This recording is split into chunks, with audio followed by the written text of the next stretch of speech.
Hey folks, this is Vince with Dad's Gaming Addiction, and welcome to another episode of Dad on a Budget. Today we'll be reviewing Terraria. Terraria has been out for quite a while now, but with the recent update, Journey's End, I thought it might be time to sit down with this and properly review it, because I will come right out and say it, this is a fantastic game.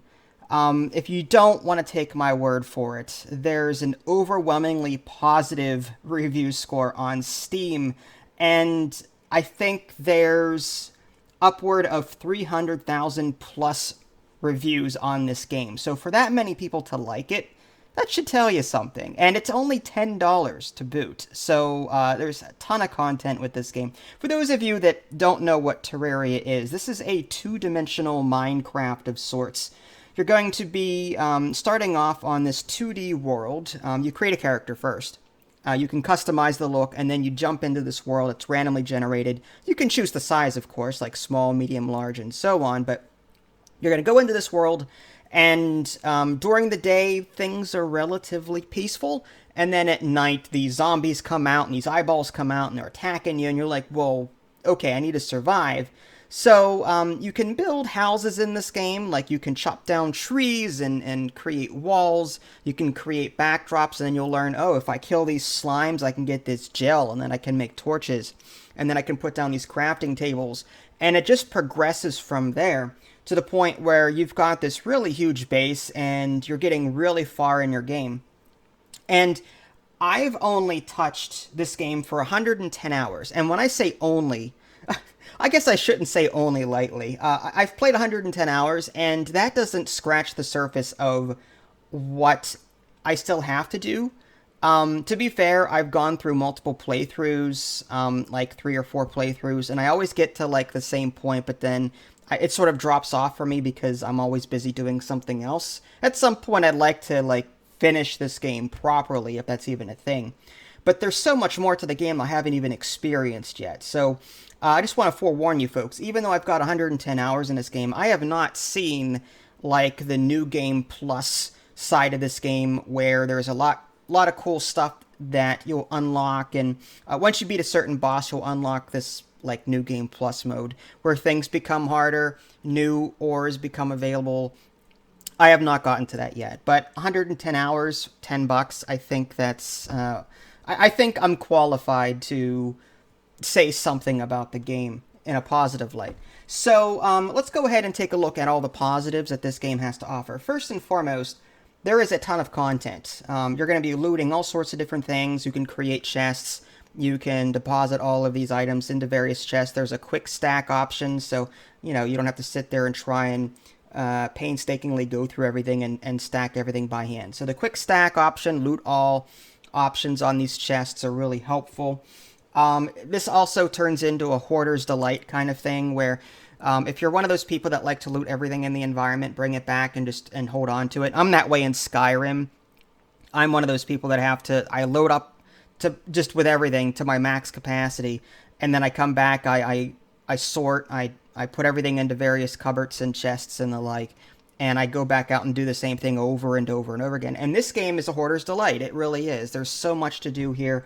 There's so much to find. There's different biomes. So what you'll find in the regular grassy biome is not going to be the same as what you find in, say, a corruption biome or an underground hell biome or the jungle biome. There's all sorts of different things. And these biomes range in difficulty, too.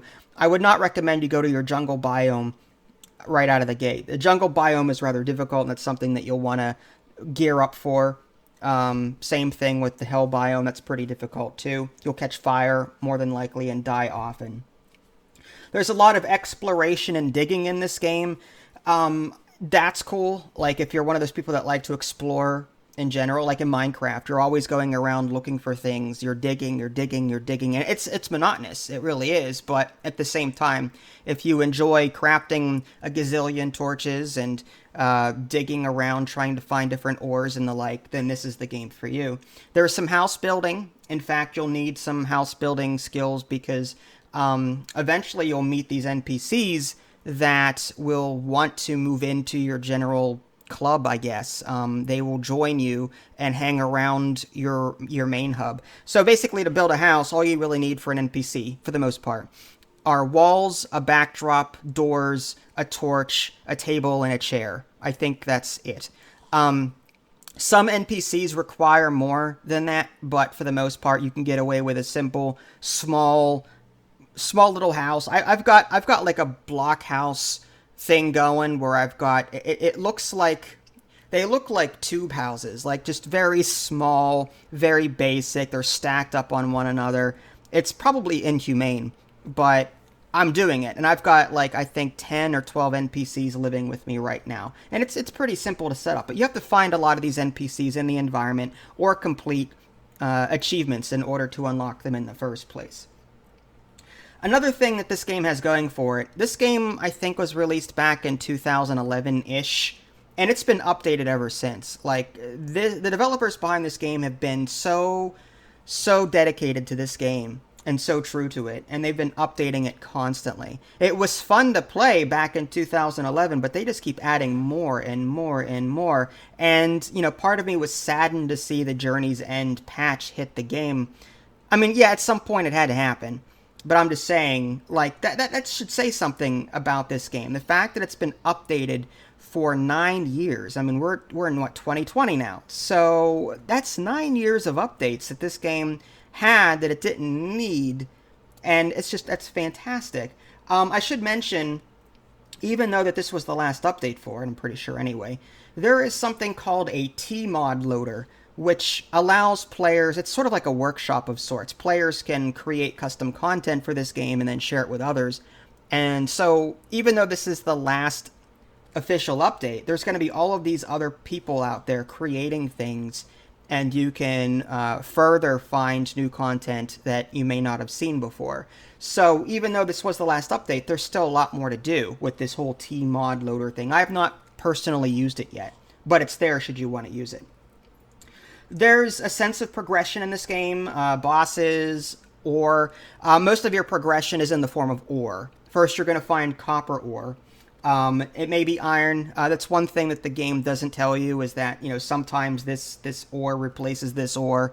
Like, sometimes you'll get tin, and that replaces copper. Or lead is the equivalent of iron. It depends on your spawn. If you spawn a world, sometimes it'll be, you've got this biome instead of this biome, like the crimson biome instead of the corruption biome. Or you've got tin ore instead of copper ore.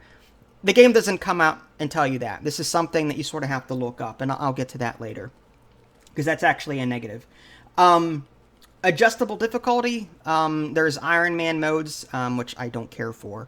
But there's also, like, harder modes in the sense that you can just drop nothing when you die, or you can just drop money. I just have it so that you just drop your money whenever you die. It's not a big deal. But since you'll be dying a lot in this game, especially if you're a beginner, I recommend that you keep it on that drop money only option. So I do like the fact that there's adjustable difficulty for all sorts of people. The music is fantastic. I don't like turning it off when I'm recording because I don't want to get hit with copyright, but the music is fantastic. The main menu music is fantastic. The different biome music, it's like Stardew Valley-ish in the sense that it's like chiptune-y, but it's still really cool to listen to. So the music in this game is really good. I only have a couple of complaints about this game, mainly that there are no survival options that you can turn on or off. So, for example, there's no hunger or thirst mechanic. Not everyone likes that, and that's completely understandable. But, like Starbound, for example, has that. Or you can turn that off in Subnautica.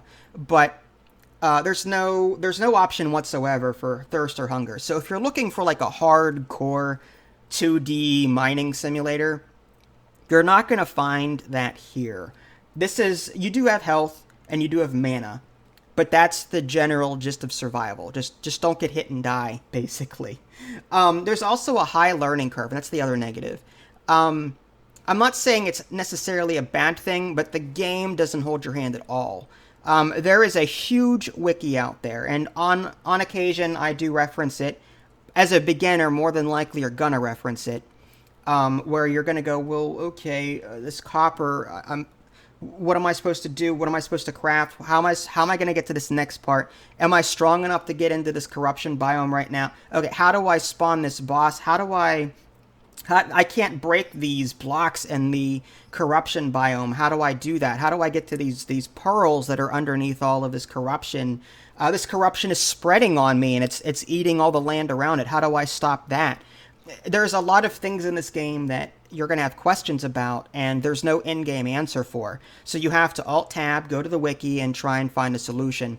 And I just wish there was like an in-game encyclopedia/FAQ so that you could easily get answers to these things without having to break your immersion, Alt-Tab, and find the answer on some forum or in the wiki. But other than that, between the no survival options and the relatively high learning curve / lack of in-game help, I gotta say, this game is rather fantastic. Okay, so typically I would rate games on my standard Picard scale, but I'm kind of out of captions to use at this point, so I'm going to switch tactics a bit and head on over to my Scotty reviews scale. On a scale of, aye, there's fire in the haggis for sure, to, it's clean, I'm going to have to give this game a hello computer. So there you go. Hopefully that was very helpful in determining whether or not it's something that you'd want to pick up. In case you couldn't tell, I am ecstatic about this game. I absolutely enjoy it, and yes, I do recommend it. $10 for 100 hours plus. I mean, that is some great value there. And again, that 100 hours that I've experienced is not representative of everything that I could possibly find in the game. So there's even more content beyond the 100 hours that I've played it. That's pretty darn good, in my opinion. If you guys haven't already, subscribed to me on Twitch and YouTube. That way you can stay up to date with any new content I'm going to publish. This is Vince. Thanks for watching, and I'll catch you next time.